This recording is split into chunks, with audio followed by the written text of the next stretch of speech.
Educação à distância, mudando realidades.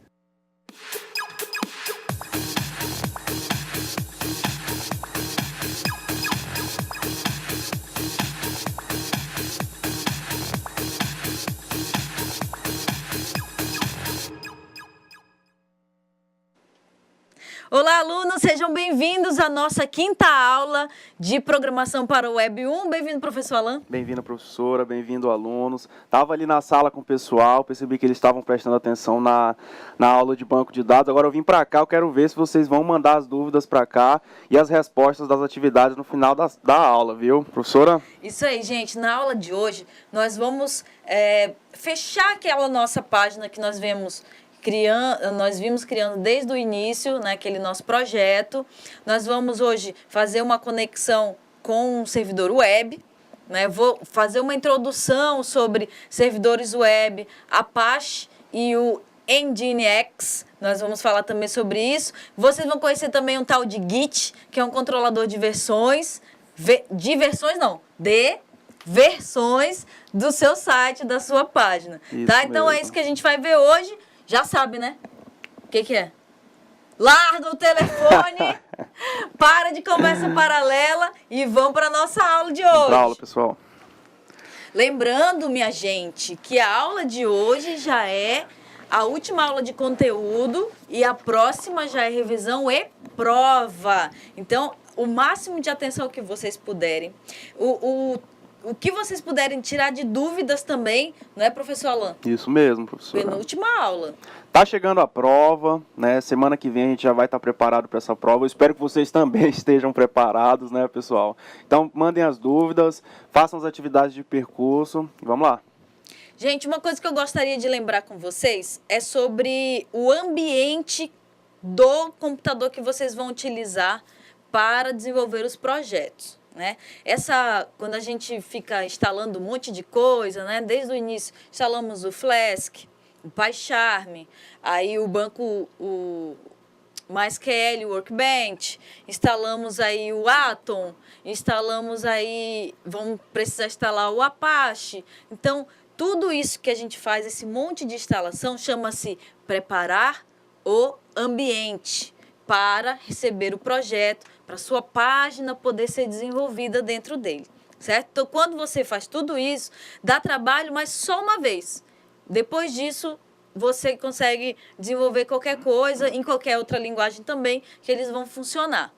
Outra coisa que eu queria lembrar, para quem tem aí no Polo computadores do sistema operacional Linux, ou estão na versão com o Ubuntu, aí deem graças a Deus, viu? Porque programar com código aberto é muito mais fácil do que quando a gente utiliza Windows, né? Existem até alguns programadores, né, Alan? Que não gostam muito do Windows, não. Conheço muitos. Eu, particularmente, quando desenvolvia mais, eu preferia muito desenvolver mais em software livre do que com o Windows, né?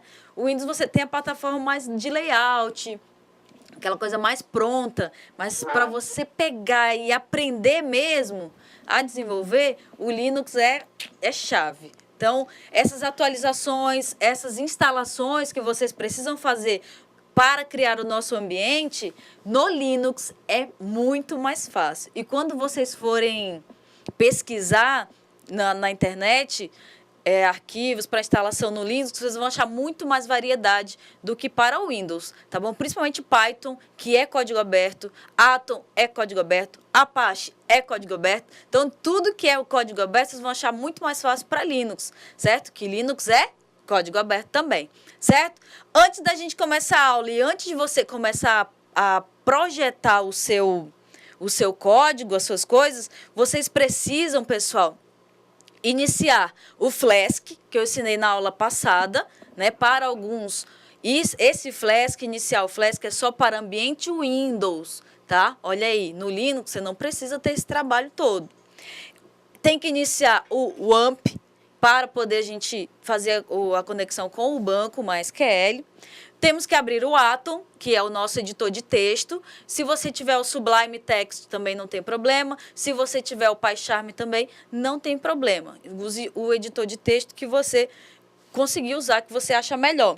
E o servidor web, que nós vamos também falar um pouco sobre eles, certo? Então vamos para lá. Nosso objetivo da aula de hoje é fazer com que vocês compreendam, ativar minha caneta, compreendam o gerenciamento de usuários de um sistema. Então, hoje nós vamos criar usuários, login, senha, a importância da senha. Isso vocês têm que tomar muito cuidado na vida de vocês.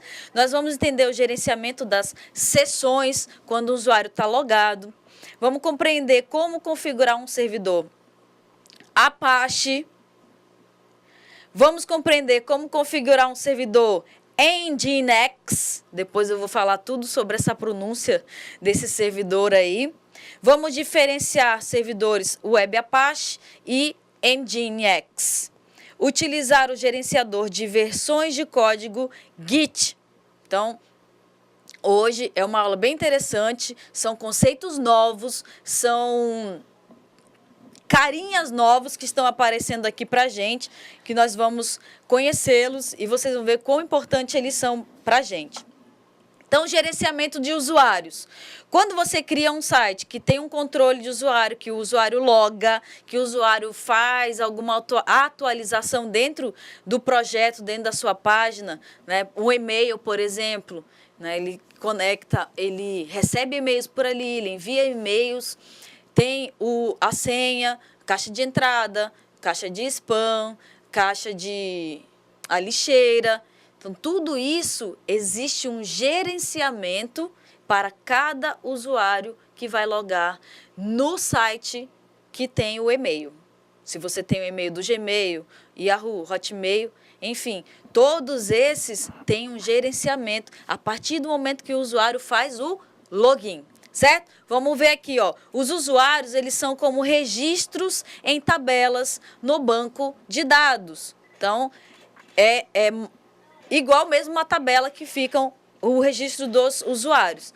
Nessa aula, nós criaremos login e senha de usuários para acessar o sistema, aquela nossa página que nós já vimos fazendo nas aulas anteriores.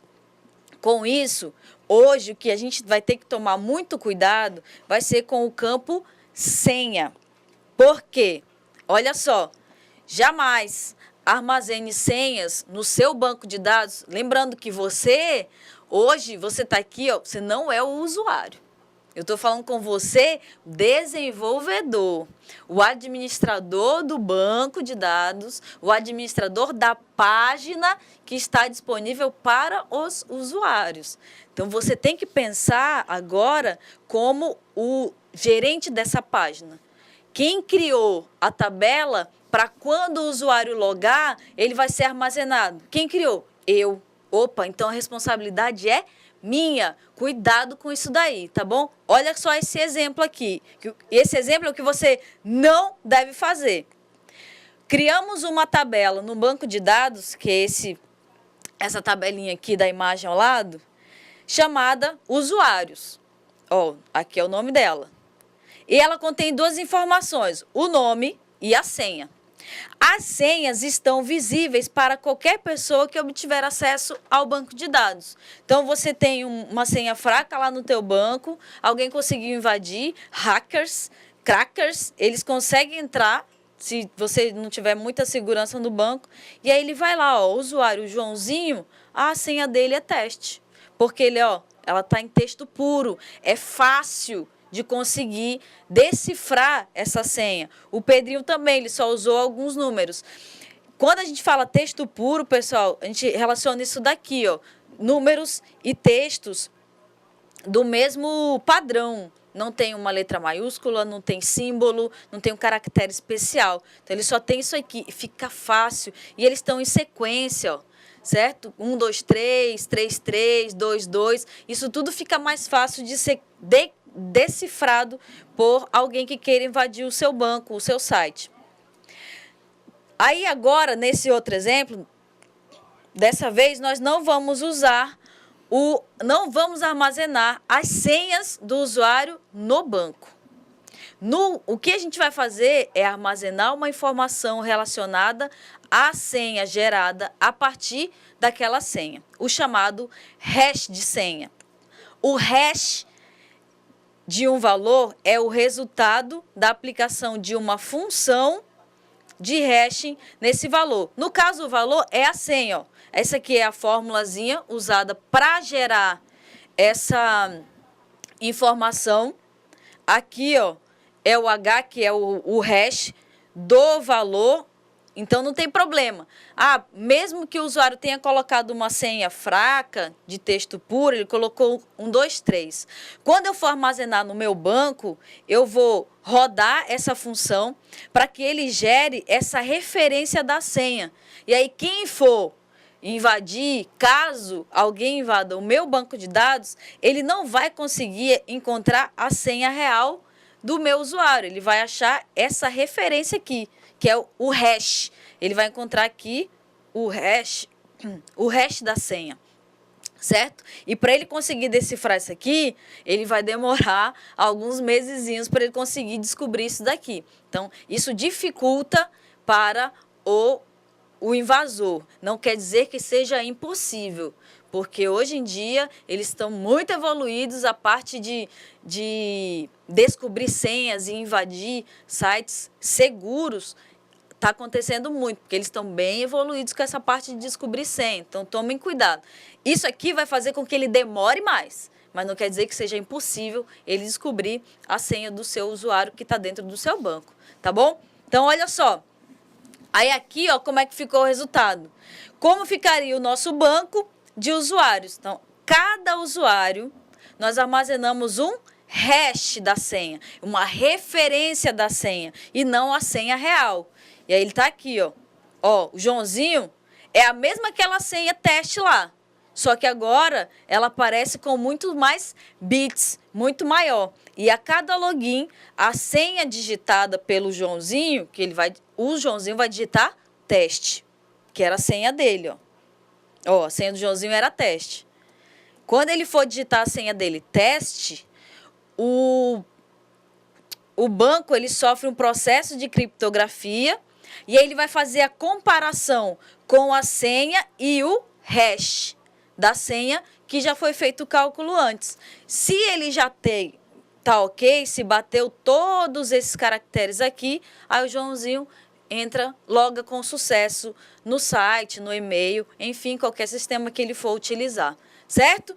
Então, muito cuidado com isso aqui. Segurança, banco de dados, de acesso, de senha, de e-mail, tudo que vocês forem desenvolver. E lembrando que eu estou falando da parte de back-end, eu estou falando de servidor, do carinha que vai desenvolver isso aqui, que é você, não estou falando do usuário, tá? Agora, entendam o gerenciamento de sessões, tá? Eu vou já mostrar para vocês como é que funciona isso daí.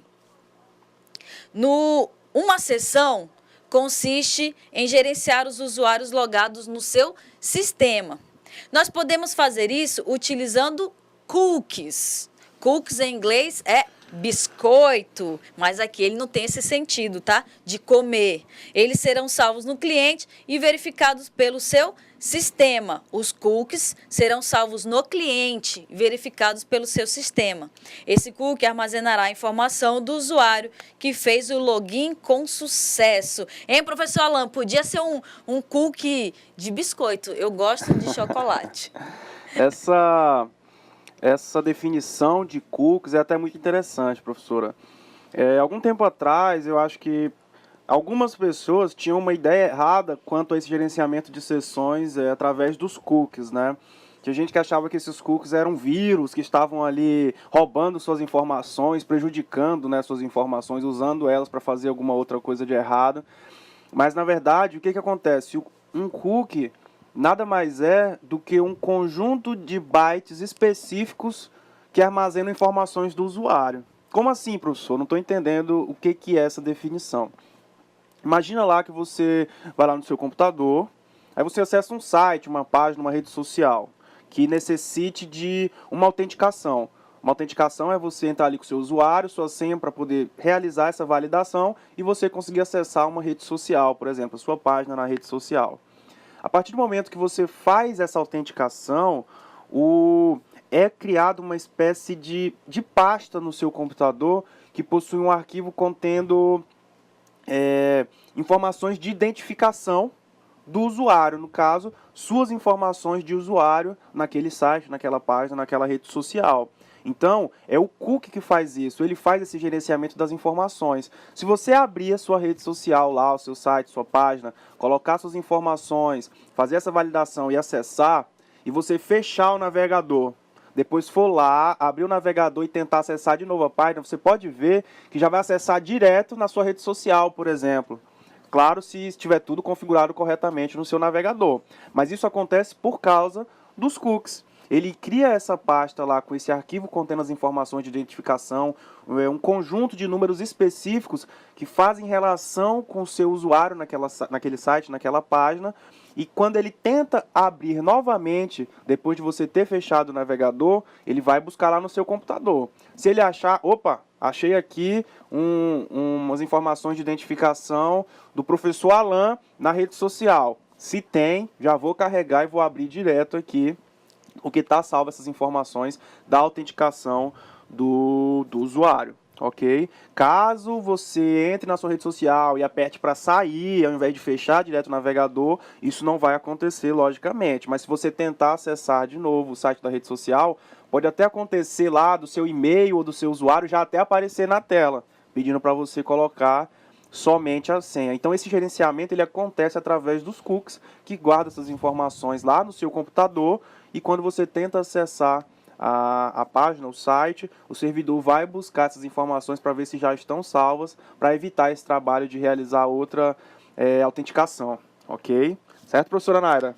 Muito bem, pessoal, é isso mesmo. Muito bem explicado aí. Por isso que às vezes tem gente que quando vai sair do e-mail, só fecha o xizinho lá, né, do navegador da janela e acha que já saiu do e-mail, né? É verdade. E aí os cookies que foram armazenados, imagina que é um computador que não é só você que use. E aí vem outra pessoa, vai abrir o e-mail, tá lá, já está logado o seu e-mail. Então, muito cuidado, façam o logout, né? Saiam da página para não ter esse perigo de alguém acessar o seu página. Como desenvolvedor, você tem que pensar nisso na segurança do seu usuário, né? Você vai fazer esse gerenciamento com informações, mas tem que ser um gerenciamento seguro, certo? O cookie vai estar trabalhando com várias informações ali, mas você tem que ter cautela ao trabalhar com essas informações específicas do usuário. E você, como usuário, tem que ter esse cuidado. Você tem que saber que suas informações estão ali, elas estão sendo utilizadas, claro que por uma boa causa, mas você também não pode cometer alguns erros, como a professora Naira falou, esquecer de sair do e-mail, esquecer de sair da rede social, de algum site importante, porque suas informações vão ficar lá, ok? Pode continuar, professora. E já pensou se o Facebook fosse invadido, o banco de dados dele conseguisse pegar a senha dos usuários? Imagina. Caos. Caos total. E aí o invasor, ele ia pegar a tua senha do Facebook, o teu perfil, né? E ia, sei lá, tocar o terror, colocar coisa ali que você nunca fez, imagens que não está autorizado. Então, pensem sempre como o desenvolvedor. Eu não quero que isso aconteça com o meu cliente, o meu usuário. Nós que usamos o Facebook como uma rede social, eu sou cliente do Mark Zuckerberg, do dono da página. E ele pensa em cada usuário. Eu tenho que manter seguro, né, a privacidade deles. Eles estão cada vez melhorando mais para que justamente isso não aconteça. Tem gente querendo invadir o Facebook toda hora, né? Toda hora. E o pessoal ganha dinheiro para tentar fazer isso daí, para ludibriar. Mas o cara é bom, né? Ainda bem, né? Então, vamos voltar aqui, gente, para o slide. Ainda falando desse gerenciamento dessas sessões que tem muito a ver com esse armazenamento dos cookies, que ele diminui esse tempo, né, que a gente fica para acessar, para carregar a página, nós vamos utilizar uma função criada no arquivo .py hoje da aula 5. O que é que vocês vão precisar hoje para a aula 5? Que eu já vou mostrar aqui no nosso Atom agora para vocês. Então, aqui, ó, Deixa eu aumentar um pouquinho para vocês verem. Então, aqui, essa é a aula 5, tá? Nós temos aqui os arquivos que nós já... O arquivo base e o index HTML, é o mesmo que nós utilizamos as aulas passadas, certo? Para essa aula, além da pasta contatos, deixa eu só mudar o meu tipo de visualização aqui. Para essa pasta contatos, isso aqui foi da aula passada, nós fizemos, certo? Nós vamos criar hoje, nós não vamos mexer nela não hoje, tá? Ela só vai ficar aqui dentro porque ela vai fazer um relacionamento com essas novas 3 páginas que serão criadas hoje, que são as tabelas, as páginas usuários. Eu criei uma outra pasta. Professora, por que tu cria tanta pasta? Para organização do projeto, tá? Não vai colocar tudo num lugar só. Posso fazer isso? Poder pode, mas não é o correto. Organiza. Tá bom? Para vocês não se perderem depois onde está o quê. Então, aqui dentro da pasta usuários, que foi criada, foram criadas mais 3 páginas. Adicionar usuário, editar usuário e ver usuário. Que é basicamente o que nós fizemos na aula passada. Nós adicionamos um contato, editamos um contato e vimos um contato. Hoje a gente vai, como a gente está falando de gerenciamento de sessões e gerenciamento de usuários, né? Aqui... não tem nada muito a ver com o gerenciamento, porque aqui a pessoa só mandava uma mensagem e pronto, ela não precisava logar. No caso da aula de hoje, é um pouco mais avançado. Então, eu preciso que o meu usuário se autentique, eu preciso confirmar que ele é um usuário de verdade, que ele vai fazer um login, eu preciso credenciar a senha dele e tudo mais. Então, dentro dessa página, aqui, da pasta, nós temos essas 3 páginas. E dentro da pasta templates, eu vou fechar aqui a pasta usuários, tá? Dentro do templates, nós criamos mais 2 páginas, que é o de acessar cookie e acessar sessão, que é isso que o professor acabou de explicar. Eu vou abrir a página aqui no navegador, vou diminuir aqui de volta, vou separar a nossa janelinha aqui. Vou abrir a nossa página do nosso site, que é o localhost, site que a gente já vem utilizando nas aulas anteriores. Não vai abrir porque eu não iniciei ele aqui. Então, eu vou chamar a página com o Python, aula 5. Isso, agora ele iniciou. Eu dou o Enter, agora sim ele vai aparecer para a gente. Então, tá aqui o nosso site de hoje. Eu vou diminuir, pessoal. Vou maximizar essa página. E vejam aqui, ó como é que está o nosso menu lá em cima. Viram que eu criei uns botõezinhos, ó. Isso aqui também dá para vocês fazerem, tá? Vou mostrar já no código para vocês. Então, nós vamos criar uma tabela hoje. Vamos adicionar sessões. Esse ícone aqui vai ser para adicionar usuário, tá? Essa folhinha aqui, ele vai chamar a função ver contatos. Ele vai mostrar a tabela dos contatos. É a única coisa que a gente vai puxar dos contatos hoje. Essa aqui, nós vamos adicionar um usuário, tá? Esses 2 bonequinhos. E esses quadradinhos aqui, que é esses quadradinhos, vai voltar para o home da página, que é aquele barra. Ele vai rotear, a rota dele que vai fazer vai ser para voltar para o home da página, para a página principal. Certo? Agora, eu vou lá no arquivo .py, vou diminuir aqui de volta, separar as nossas páginas. Vou aqui no nosso arquivo, ó, aula 5 flask.py. E vou lá na linha... Deixa eu aumentar aqui. Vou lá na linha 163. Aqui, ó. Aqui, pessoal, eu vou mostrar para vocês... Não é essa linha, não. É essa aqui, ó. Acessar cookie, que é o que eu acabei de mostrar para vocês aqui, ó. Essa função que vai criar o cookie dentro da nossa página. Certo? Então, quando eu faço isso aqui, Vou deixar aqui que é para eu ir mostrando para vocês. Então, quando eu crio a função acessar cookie, ela vai me dar a rota para essa mesma função.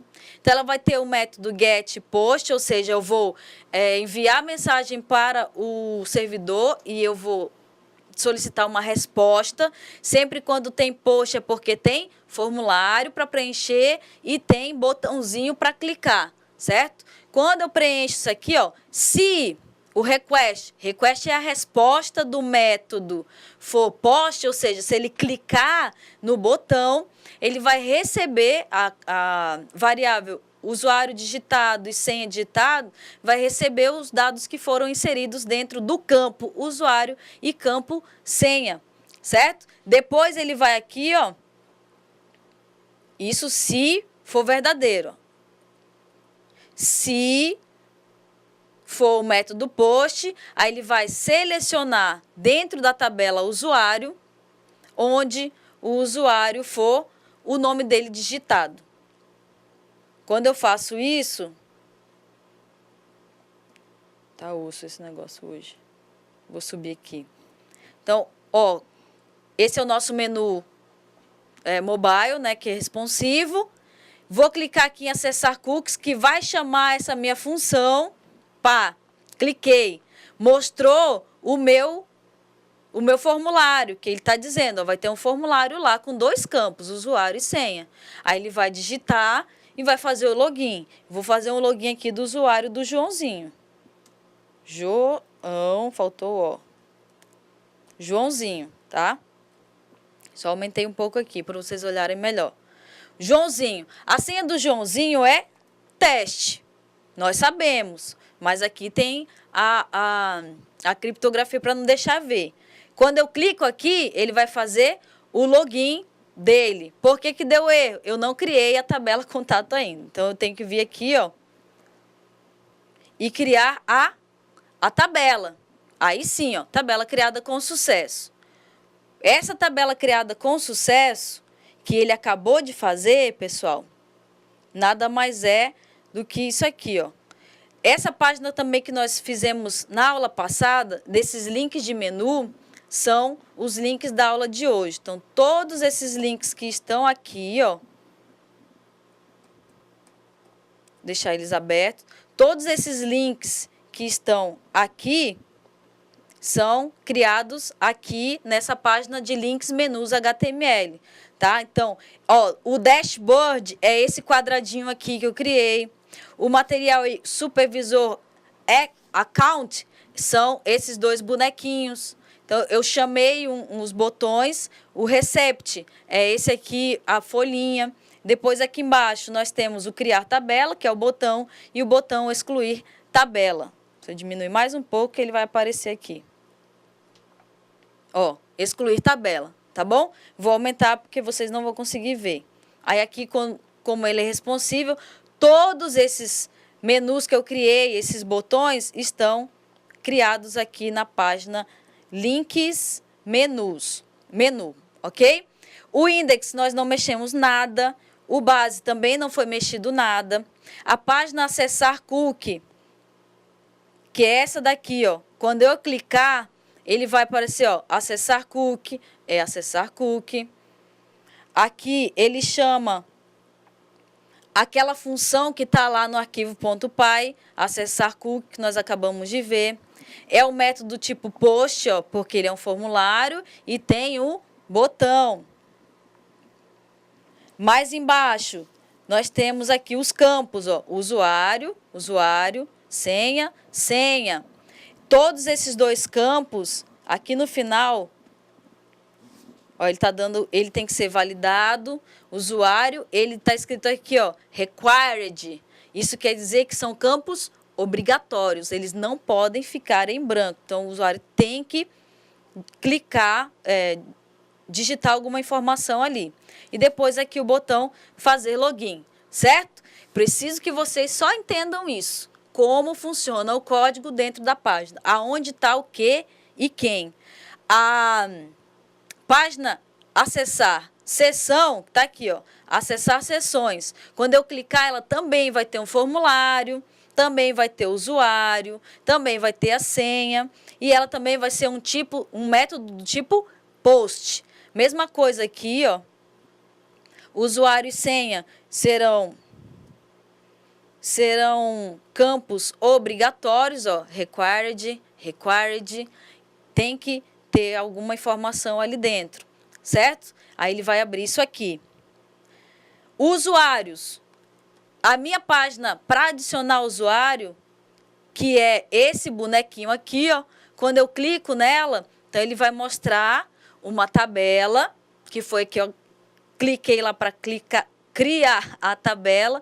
A nossa tabela tem 1, 2, 3, 4, 5, 6 campos na nossa tabela, ó.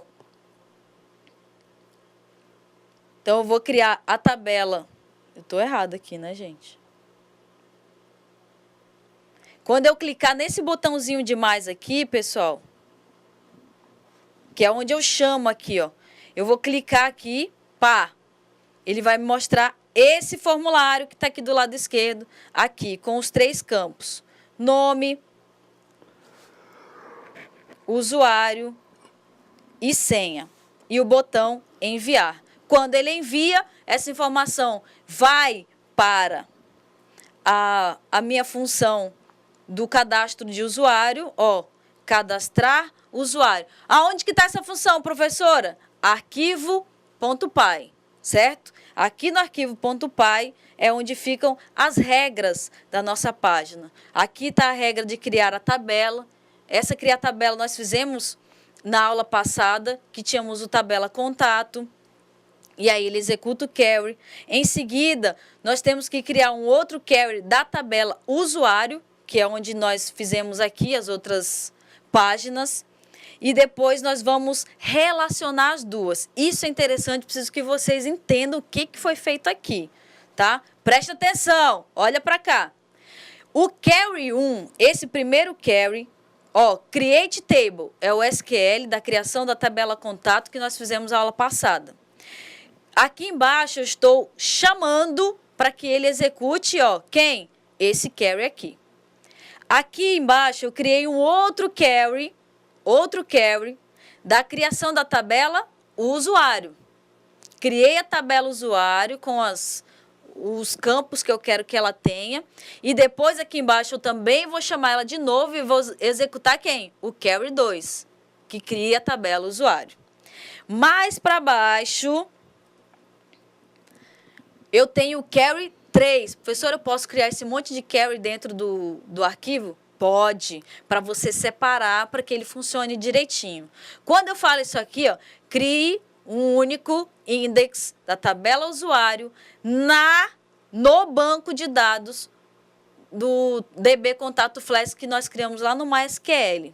Então, ele está fazendo o quê? Ele está relacionando a tabela usuário que nós criamos com o contato. Porque quando eu quiser entrar em contato, ele já me busca o usuário para ver se ele existe ou não. Então, é um relacionamento que eu estou fazendo aqui. A mesma coisa o query 3. Eu estou utilizando, criando uma única index da tabela usuário com o DB Contato. Porém, aqui eu chamo o usuário e aqui eu chamo o ID, a identificação dele. Certo? No final, ele retorna tabela criada com sucesso, que foi aquela mensagem que retornou quando eu cliquei no botão criar tabela. Certo? Para excluir tabela, drop table, o comando SQL, que nós já fizemos, certo?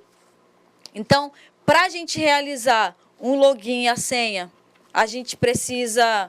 Deixa eu só mostrar aqui para vocês, rapidinho. Ó, esse quadradinho a gente volta para o home da página. Voltei para a página inicial. Hein, professor Alan? Hoje está... Hoje tá feio. Tá até tranquilo aqui, né, Código professora? na alma hoje, hein, gente? Eles estão perguntando se tem como botar o fundo branco aí do Atom, que tá um pouco ruim deles visualizarem. Tem, gente, tem. Só essa modificação aí que eu acho que ficou um pouco ruim para eles lá. Palette. Tem. Eu só preciso fechar aqui ele e vou abrir de novo. Aí é bom que vocês já aprendem também, né? Deixa ele abrir aqui. Aí bem aqui, ó. Choose a theme. Escolha um tema. Aí ele abre o tema. Eu coloquei Dark. Eu não sei porque eu gosto de Dark. Aí eu vou colocar o Atom Light. Pronto, ficou tudo branco. Não gosto de branco. Eu vou colocar ele meio branco e meio preto, tá bom? Em volta, Dark. E dentro do código ele vai ficar branquinho assim. Tá bom, pessoal? Agrada a mim e agrada a vocês. Pronto. Tá ótimo? Melhorou? Acho que agora vai melhorar, né? Né, Alan? Acho que ficou bom. Pronto. Até eu tô enxergando agora.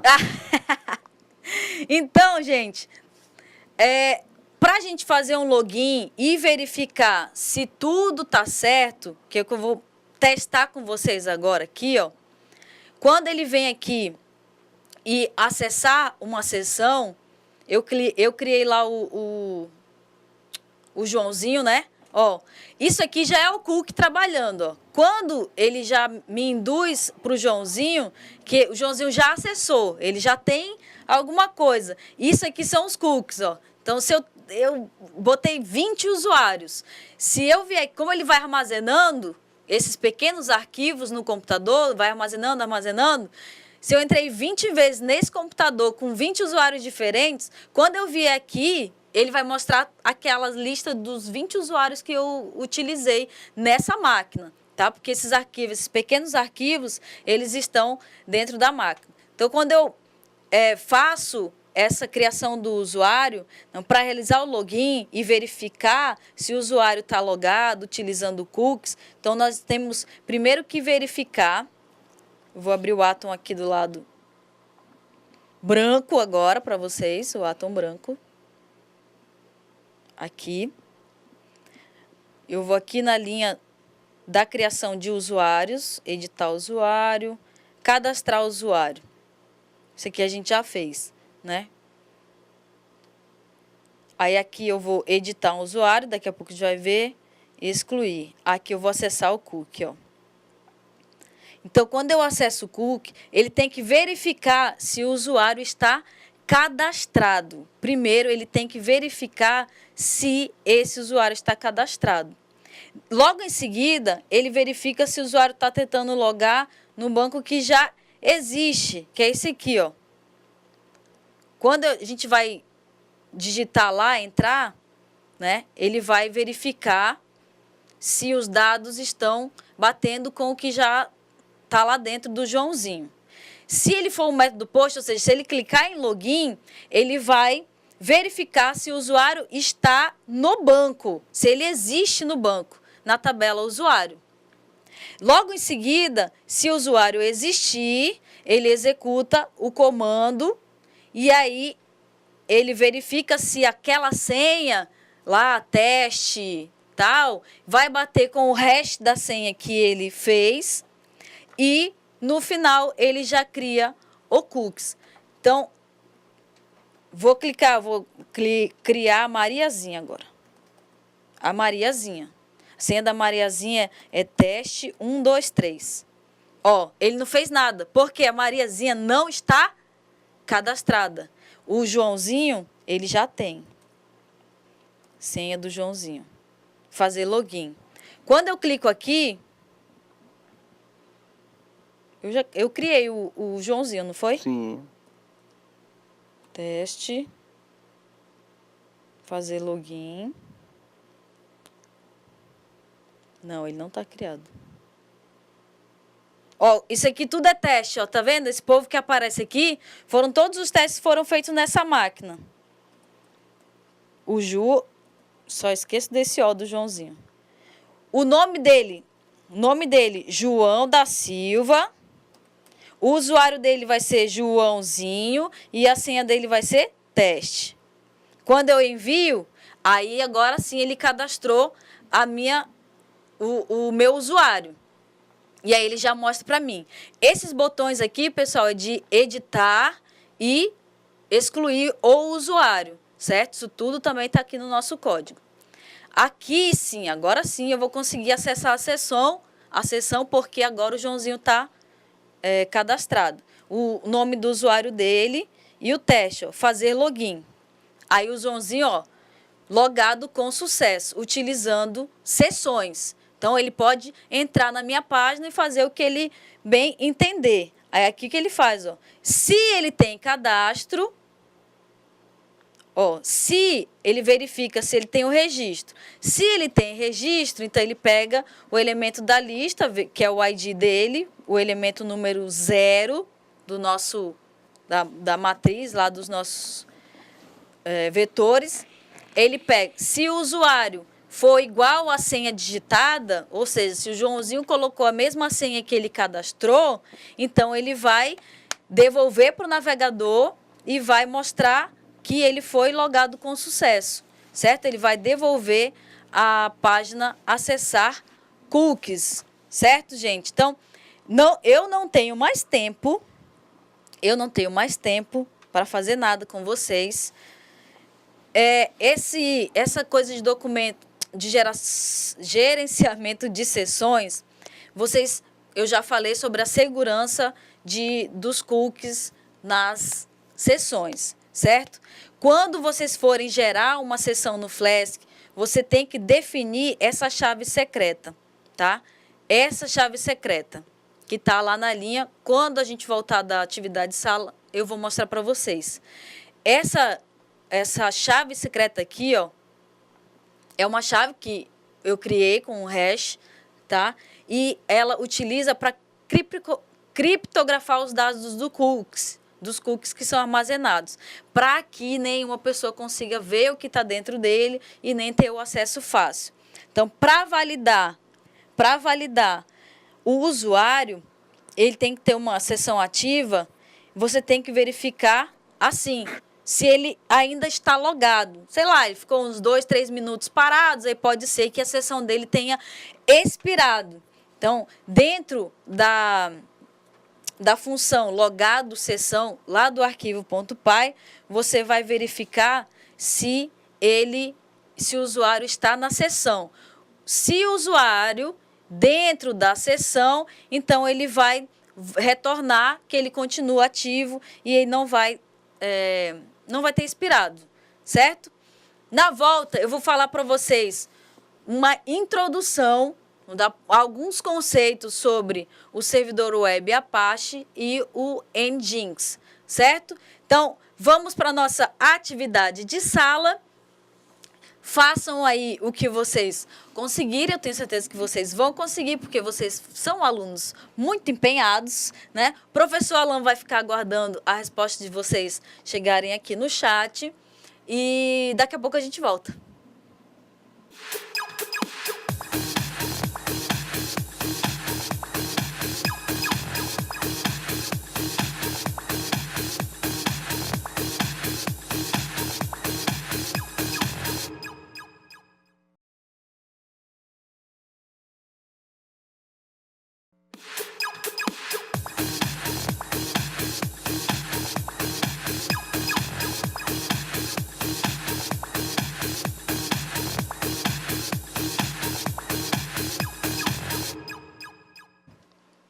Voltamos à nossa aula.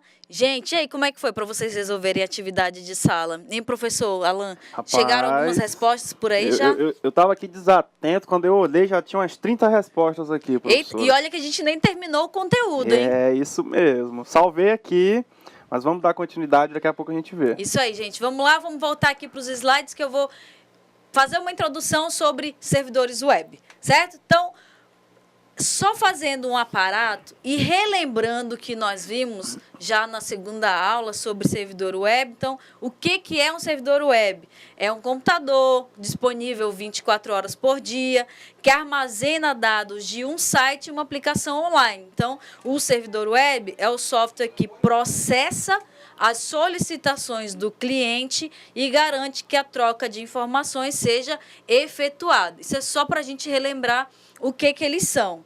E aqui agora eu vou mostrar para vocês os 2 mais utilizados no mundo inteiro de servidores web. Então, o Apache, ele sempre foi o grande mestre, o titular de toda essa parte de servidor web. Ele é software livre e era o mais popular. Era porque chegou esse cara aqui depois, o Nginx, tá? Você lê Nginx, mas você pode falar Nginx também. Escolha aí a maneira que você gosta mais. Mas o correto é Nginx. Então, ele surgiu em 2002, então, depois do Apache. O Apache veio nos anos 90 ali, e ele é focado em performance. Ele foi projetado para trabalhar com concorrência de milhões de requisições ao mesmo tempo. Então, foi esse um dos problemas que o Apache tinha na época, e aí começaram a desenvolver um novo servidor, que é o Nginx, para ver se melhorava esse tempo de resposta para os clientes. Então, esse problema no Apache já foi corrigido, né, dos tempos que foram se passando. E o erro que tinha, o nome do erro era o fator C10K. Então, ele exigia que os servidores tinham capacidade de processar simultaneamente 10.000 clientes numa mesma plataforma, no mesmo site, logados ao mesmo tempo. Então, o Apache deu um problema na época que ele não conseguia, ele travava. Né? E muito aconteceu com isso.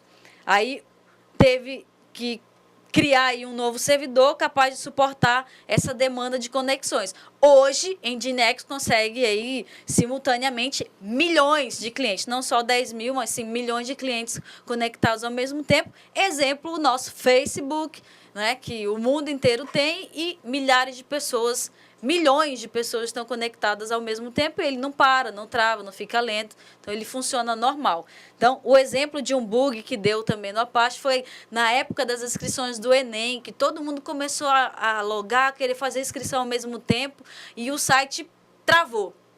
Nem ia para frente, nem ia para trás, ninguém conseguia. Eles até fizeram uma prorrogação das inscrições nessa época, nesse ano que aconteceu, por conta do site que bugava, que travava quando muitas pessoas acessavam ao mesmo tempo.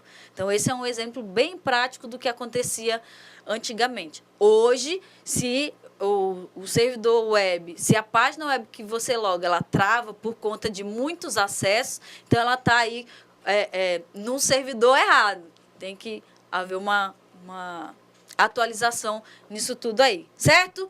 Então, como o Nginx se destacou no mercado, foi a partir daí, né? Depois que ele viu que o Nginx podia suportar um grande número de solicitações ao mesmo tempo, então, e sem que precisasse de uma super máquina. Então, ele tinha um processo bom e não precisava de muita coisa.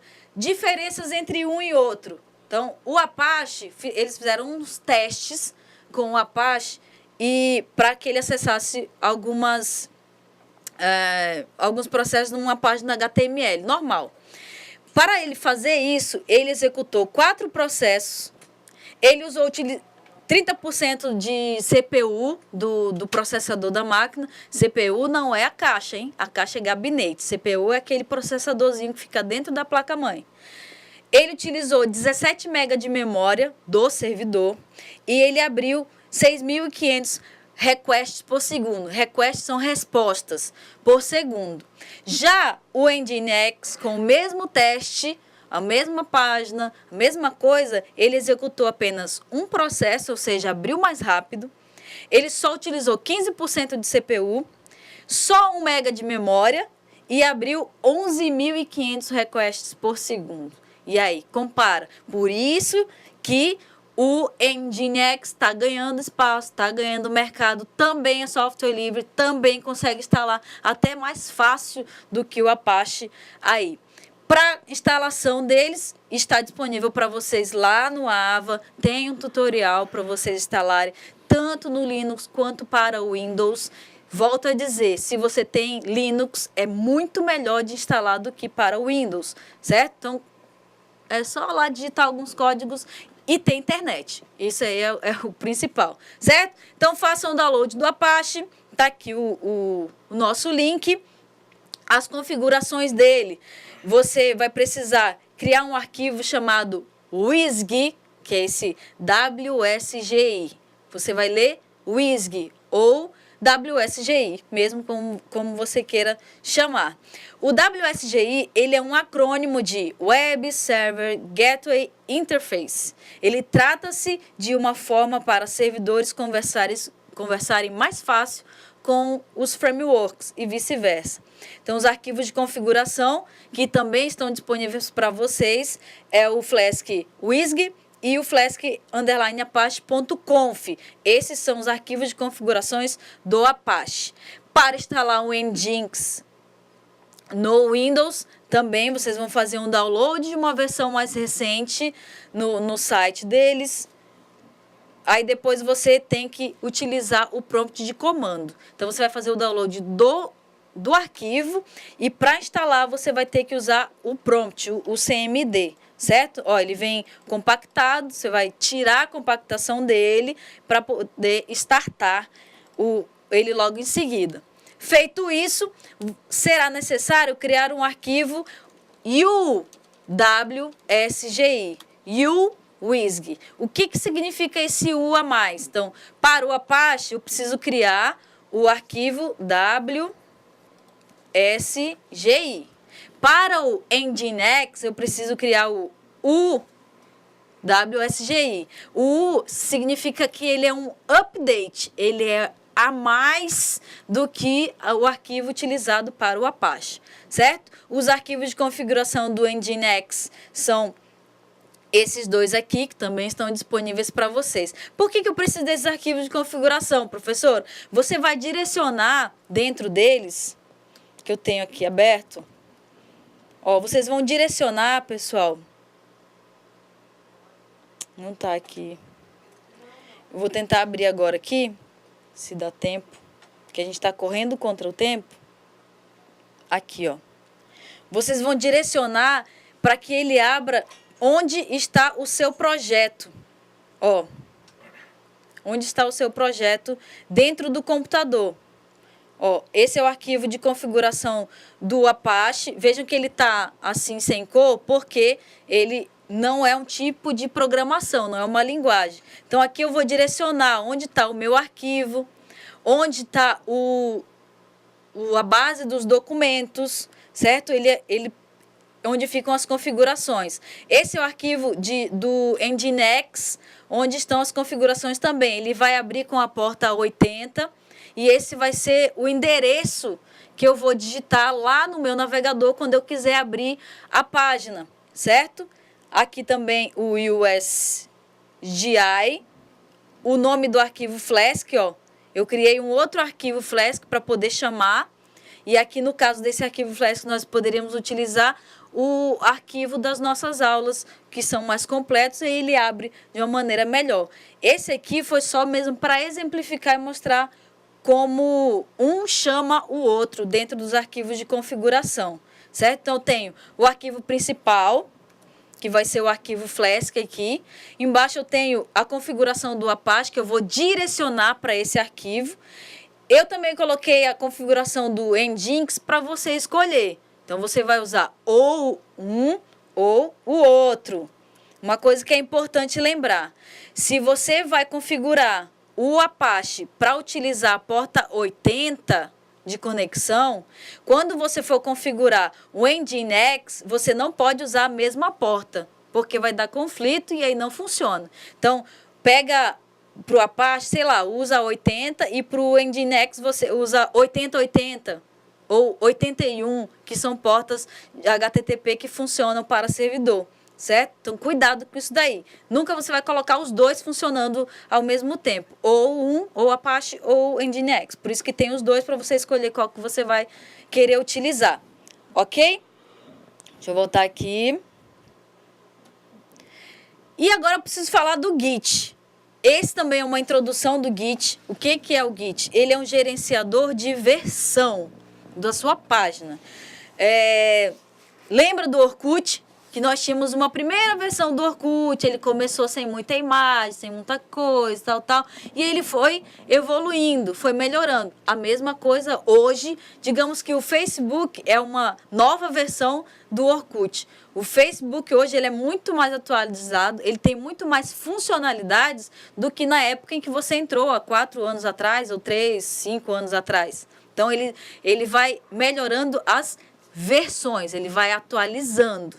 E quem faz isso também, para a gente que tem um gerenciador de versões, é o Git. Vamos conhecer ele agora. O Git é um programa que ajuda a gerenciar as alterações nos códigos de um projeto, além de permitir um trabalho em equipe. Por que trabalho em equipe? Porque ele permite que 2 ou mais pessoas possam editar o arquivo ao mesmo tempo.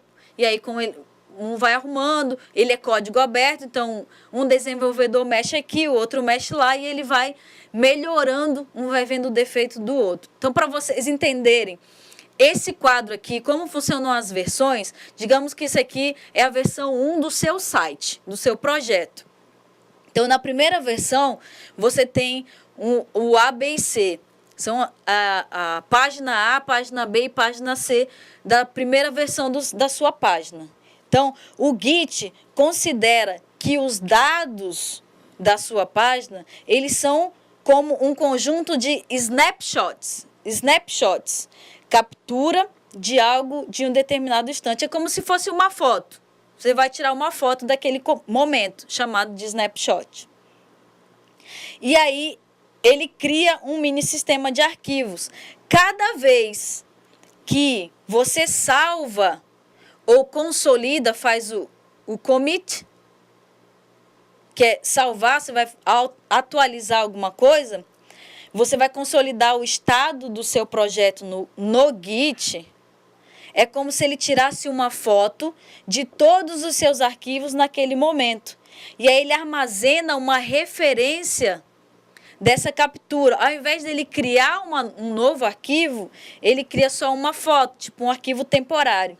E se nenhum arquivo foi alterado, a informação não é armazenada novamente, apenas cria um link para o arquivo idêntico ao anterior. Então, essa aqui, é a primeira versão da minha página.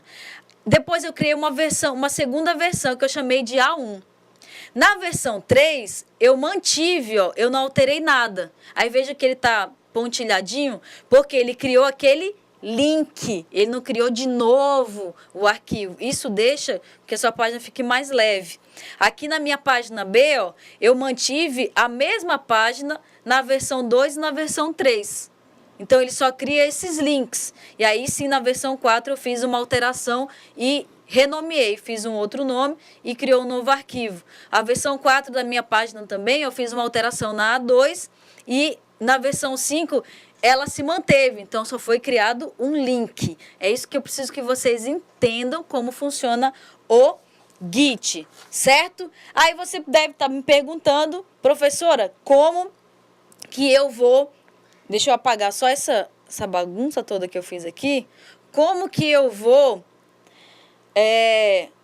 o que eu preciso para instalar o Git na minha máquina, certo? O que eu preciso para instalar o Git na minha máquina?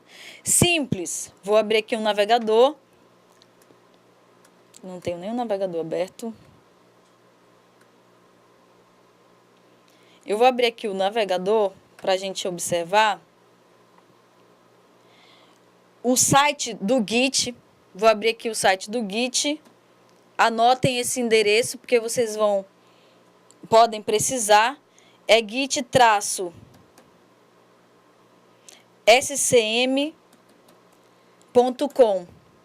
Dentro desse site, vocês podem, vou aumentar um pouco, vocês podem fazer o download, aqui tem toda a documentação. Ele está em inglês, professora. Vai estudar inglês. Quem desenvolve, quem aprende, quem é do mundo, precisa saber inglês, meu povo. Vamos estudar. Então, esse site ele é em inglês. Aqui ele tem toda a explicação do que é o Git, né? Você precisa ter o Git instalado na sua máquina para poder utilizá-lo. Então, acesse o site. Aqui tem toda a documentação dele. Você pode fazer o download dele para o Windows, ele se adapta à versão do seu computador. Tem para Linux, que é o melhor que tem, né? Para você utilizar. Lembrando, pessoal, que isso aqui é somente uma introdução a gerenciamento de versões, que é o Git, que é o mais utilizado para esse tipo de gerenciamento, certo? Com isso, nós podemos ir para a nossa atividade de sala de hoje, começando com a questão número 1, que aí eu já vou passar para o professor Alan, para a gente não perder tempo. É isso aí, professora. Foi corrida a aula, né? A gente Foi. percebeu que foi corrida, mas eu acho que deu para suprir algumas necessidades aí que eles tinham para resolver as atividades de sala, né?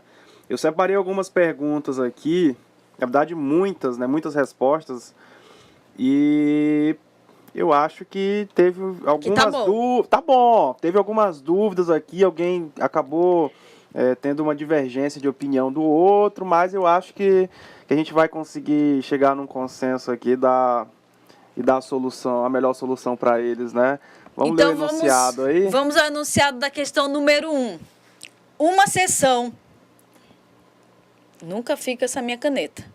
Uma sessão consiste em gerenciar os usuários logados no seu sistema. Podemos fazer isso utilizando cookies, que serão salvos no servidor web e verificados pelo seu sistema. E aí, professor? Verdadeiro ou falso, minha gente? Verdadeiro ou falso? Os alunos Jefferson, Natália e Graciela, do Polo de Cujubim, falaram que é verdadeiro. E eles concordaram com o Fabrício, né, de Ouro Preto, que também falou que é verdadeiro. Mas agora a Letícia, de São Miguel, o Marcos Santos, do Zona Norte, e tem 2 Marcos Santos aqui, se eu não me engano. Não, acho que foi a mesma resposta, eu que peguei errado, professora. Então a Letícia, de São Miguel, e o Marcos Santos, do Zona Norte, falaram que é falso. Então 2 polos falaram que é verdadeiro, e os outros 2 falaram que é falso. Qual Olha, que é a resposta? Quem ganhou? Ganhou o polo que disse que a resposta é falsa. Falsa. Vou explicar para vocês aqui o porquê, ó. Lá vem o xizinho aqui no nosso slide. Gente, até aqui, ó, uma sessão consiste em gerenciar os usuários logados no seu sistema. Até aqui, tá certo. Tá ok. Podemos fazer isso utilizando cookies. Beleza? Tá ok até aqui. Que serão salvos, olha aqui a pegadinha do malandro, no servidor web. Não! Lembra que eu falei? Os cookies, eles ficam armazenados no computador, no usuário. Ele fica no usuário. No usuário. É aí que está o erro dessa nossa questão. Então, essa aí é questão de concurso. Só preste atenção quem sabe o conceito exatamente. Mas parabéns pela tentativa. Isso aí que eu gosto desse debate, um pergunta, o outro, por quê, questiona. É isso aí, gente. Parabéns para vocês. Quem acertou, um ponto a mais aí, hein, professores? Questão número 2. Vou ler o enunciado, Alan. O comando abaixo define um usuário secreto para criptografar os dados do cookie. E aí, verdadeiro ou falso? Essa daqui, ó, todas as respostas que eu separei foi dizendo que foi verdadeiro. Todas. Jefferson, Natália e Graciela, de Cujubim. Joel, de Cerejeiras. Letícia, de São Miguel. E Larissa, de Ouro Preto. Todo mundo falou que é verdadeiro, professora. Meu Deus, gente. Olha, essa pegadinha eu fiz pensando em vocês, mas eu não sabia que ia confundir tanto a cabeça de vocês. Eu vou explicar agora aqui no slide. Então, olha só. O comando abaixo, ele não define um usuário secreto, ele define uma chave. Olha aqui, key é chave em inglês. Lá no nosso código, que eu até coloquei aqui, deixa eu voltar bem rápido para que vocês vejam. Aqui, ó. Olha só. Ó, eu falo bem aqui, ó. Ele cria uma chave secreta que será utilizada para criptografar os dados do cookie que vai ser armazenado. Então, toda vez que ele armazena o cookie, ele cria uma chave aleatória e para que ninguém consiga ler o que está dentro do cookie. Então, app, secret, secreto, key, é chave em inglês. Então, ele cria uma chave secreta. Isso, eu me amarro nessas pegadinhas, mas eu queria que vocês tivessem acertado, pessoal, tá bom? Mas ela é, cadê? Questão 2. 2, falsa. Ela é falsa, porque ele não é usuário secreto, e sim uma chave. Chave secreta. App Secret Key. Parabéns aí a todos que tentaram. Vamos para a questão número 3. Questão número 3 diz o seguinte. O Nginx, essa se eles errarem eu até entendo porque a gente ainda não tinha falado disso. O Nginx foi criado antes do Apache para lidar melhor com o grande número de solicitações ao mesmo tempo, desde que o processo exija uma super máquina. E aí, minha gente? Verdadeiro ou falso, Alan? Letícia de São Miguel diz que é falso. E o José Wilson, do Zona Norte, ele colocou verdadeiro ou falso. Acho que ele ficou na dúvida, professora. Na dúvida, vamos botar os dois, né? Que aí acerta. Ele falou verdadeiro ou falso. E aí? Acho que ele falou, não, vou falar as duas, né? Essa jogada, como que é o nome dele? José Wilson. Ei, José Wilson, essa jogada aí, não cola comigo, hein? Não vem, não. Ou é um, ou é o outro. Gente, essa questão também é falsa. Ela também é falsa. Olha o xizinho aparecendo na tela. Por quê? Por quê? Vamos lá. O Nginx, ou Nginx, ele não foi criado antes do Apache.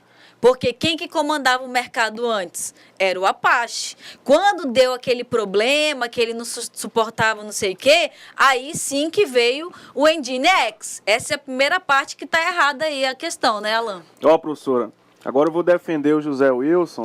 Depois veio outra resposta aqui, antes da nossa correção, falando que é falso. É porque eu que pulei e acabei não vendo, tá? Poxa, é porque esse chat, ele é bem complicadinho mesmo. Deu uma atrasada aqui, mas ele falou que é falso. Então tá perdoado, viu, Zé? Está perdoado. Tá bom, não tem problema. Vou voltar a explicação aqui no slide. Então, o primeiro erro dessa nossa assertiva é isso daqui, que o Apache veio primeiro do que o Nginx.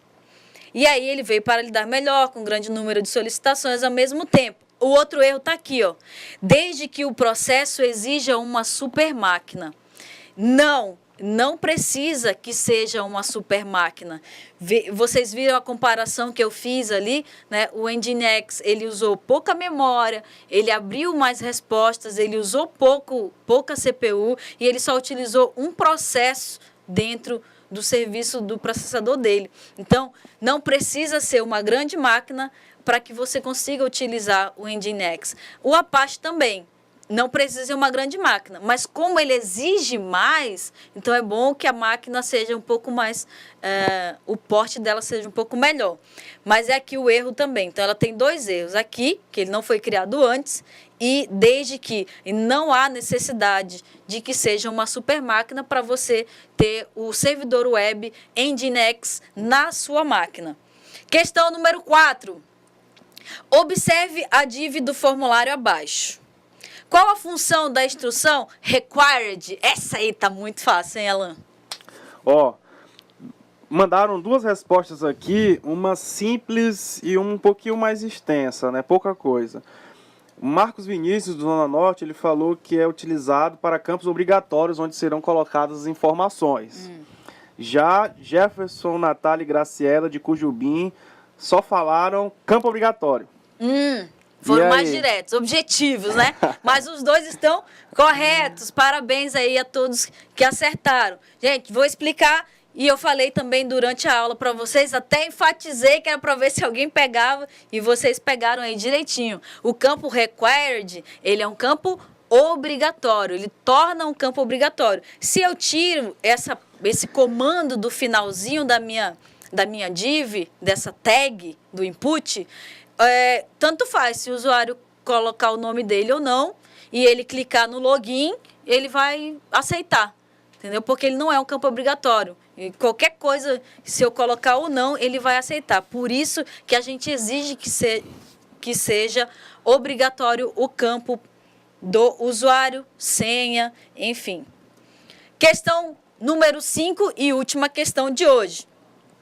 No Git, que é o nosso gerenciador de versões, caso alguém tenha excluído algum trecho de código, um arquivo, uma pasta, será impossível recuperar isso de forma muito rápida e simples, pois tem a necessidade de realizar um backup. Essa é um pouco mais complexa, né, Alan? Como é que eles se saíram aí? Essa daqui, mas eles, Fabrício de Ouro Preto e o Miguel do Zona Norte. Miguel, presta atenção, viu? Falaram que é verdadeiro. Responderam que é verdadeiro. Só tem essa resposta. Ninguém mais respondeu. Ninguém mais. Então, gente, separei essas duas aqui. Essa parte é um pouco mais complexa mesmo. Eu falei só agora no final. Então, eu vou considerar a resposta de vocês. Então, essa questão número 5, ela está falsa. Ela é falsa, tá bom? Vou explicar aqui para vocês por quê. O Git, como eu disse, ele pega esses arquivos, quando a pessoa cria um novo arquivo, uma nova versão, ele mantém, né? Ele tira uma foto daquilo ali. Então, ele mantém um arquivo para ele. Então, não é impossível recuperar um trecho de código que tenha sido apagado. Porque lembra da foto, o snapshot que ele tirou? Ele tem uma cópia disso já. Então, ele já possui esse link dessa outra versão ou desse código que ele tinha antes, desse trecho de código que foi apagado, ou uma pasta, ou esse arquivo foi apagado.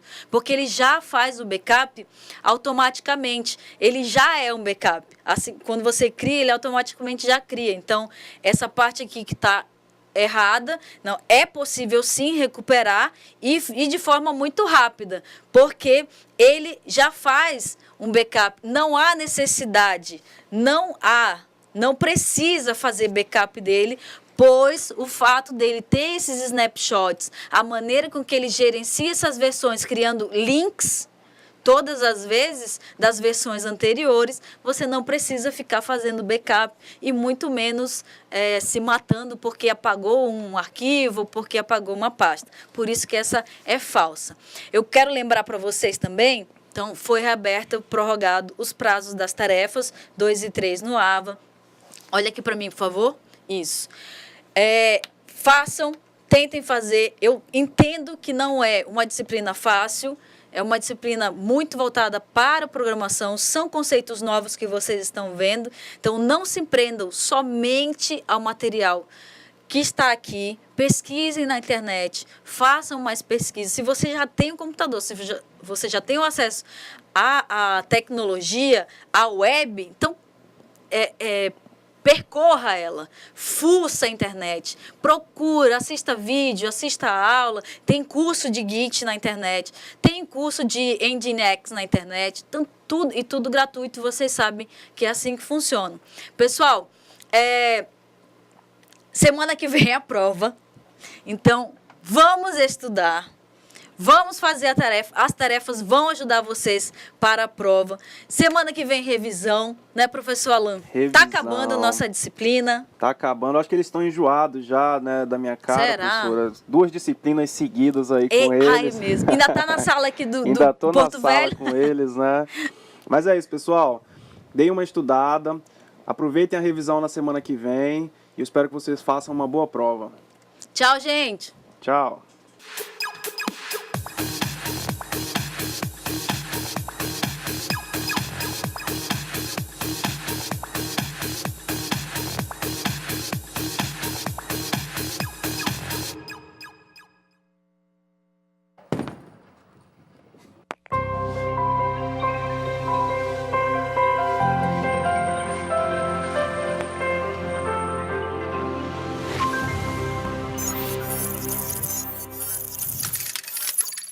Educação à distância, mudando realidades.